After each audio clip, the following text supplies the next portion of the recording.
მაიკლ ჯორდანს აქვს შესანიშნავი დეფინიცია სტრესის შესახებ. ადამიანების უმრავლესობა მუდამ გაურბის სტრესს. ისინი მუდამ ეძებენ თავშესაფარს სტრესისგან თავდასაცავად. აი შენ უნდა შეეგებო სტრესს. სტრესი გლესავს. ის უკეთებს გამოწვევებს შენში ისეთ თვისებებს, რომელი თვისებების არსებობა შენში ვერც კი წარმოგედგინა.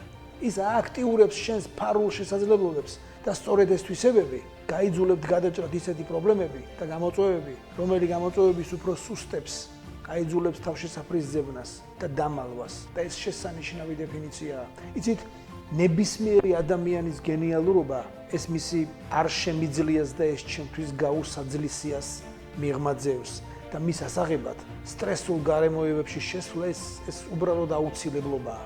და ამას წინათ უსმენდი NVIDIA-ს დამფუძნებელს ჯენსენ ჰუანგს და ის ახალგაზრდა სტენფორდელებს მიმართავს.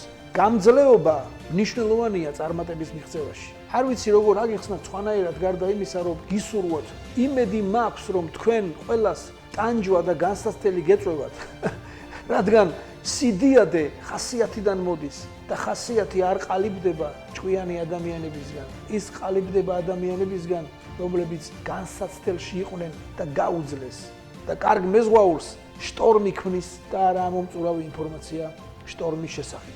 უსმინე ჯაბას პოდკასტს. ის შენს ბევრს გასწავლის. სრული პოდკასტის მოსასმენად ლინკი იხილეთ პირველ კომენტარში.